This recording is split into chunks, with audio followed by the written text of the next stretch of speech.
Absolutely, to me, twinning is winning this Thursday. Now, you're right, Chef Tjaart is back and he returns to tell us all about his latest cookbook, Summer Food. And he's going to be showing us more tips and tricks about all things pastry. Please help me welcome back a man of many travels, Chef Tjaart. Welcome back.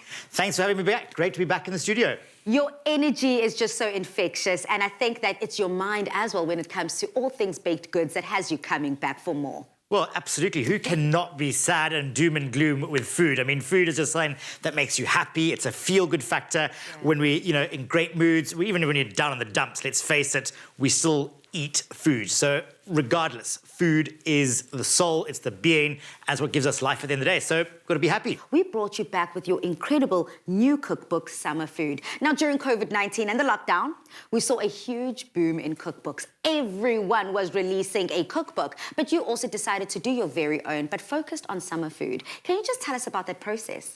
Yeah, well, so Summer Food is literally about sort of, just sharing food and ideas, but those tips and tricks that we all talk about, so it's great to come back, and that's what I love doing, is sharing with our audience, your Afternoon Express audience, of what is out there and what we can actually achieve at home. Demystifying all those sort of bits and pieces that you think, no, it's really difficult. And, we're talking pastries today, and that's what it's about. It's not that difficult. And if you understand the fundamentals, I tell you, you can go on many travels like I've been on, but many travels in your own kitchen and create fabulous dishes, not only for your friends and family, but the extended family as well, of course. You have had the opportunity to feed so many different types of people all across the world. You have spoken about your travels. So what are some of the main places that you want to kind of shout out right now that you've been able to visit?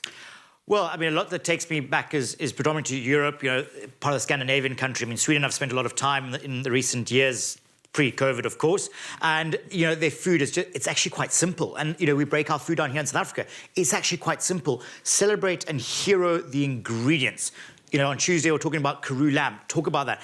When in Sweden, you're talking about all their wonderful shellfish and the fish that they've got as well, all sustainably caught. That's what we want to sort of really celebrate and, put together in something so simple. So when it came to my book, Summer Food, it was all part of those little nuances that I learned in Sweden and Switzerland and France, Italy, the UK. And then obviously taking all my sort of bits of learning in Africa as well. I've been very fortunate to travel, growing up in Zimbabwe, been down here, I've done Mozambique, done to Zambia, Kenya, Tanzania, and all those fusion of flavors. So it's taking a compilation of all those different recipes and ideas and bits of inspiration and applying them into my book. And that's what I created probably nearly 2 years ago, but it's still out on the shelves that you can get from all good bookstores. You can get online. If you get online, you can get it directly from me myself, and I'll, sign it away. And, so yeah, it's just sharing wonderful tips and tricks at the end of the day, and food that you can all cook at home. So this really is a book about you being able to, anybody can pick it up, whatever food level you are, novice, intermediate, whatever. It's a great book for everybody. Now, Chef, at the end of the day, it is winter. You can see I'm wrapped up in this jersey. It is cold. Oh, you've got the jacket on today as well. Okay, and this is a summer food cookbook. Yeah. How important is the summer food lifestyle, and how then can we incorporate it in our winter dining?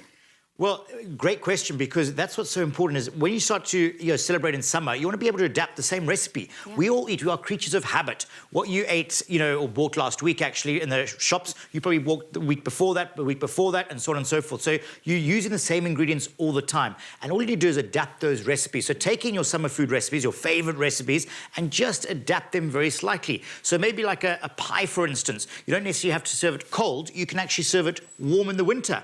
Add a gravy to it, add a vegetable bake. There's so many more things you can take and you can just tweak very lightly, but at the same time as well, take some of those lovely hearty recipes that you can just serve in the winter. We have, beautiful warm homes, hopefully, with a bit of a fireplace going in and things like that. So those little bits and pieces are absolutely key that you need to just take, adapt, tweak, and it can be throughout the year. So maybe it should be a year of food and celebration as opposed to just, summer food. Now, summer food takes you back to that summer lifestyle recipes and proves that enjoying summer on a plate has never been easier. Now, this is a must-have, and you could win yourself a copy of Chef Tjaart's book if you are inspired. All you have to do is answer this question. If it was a hot summer's day, what would your go-to dish be? Please share your answer with us on our Afternoon Express Facebook page. T's and C's can be found on afternoonexpress.co.za.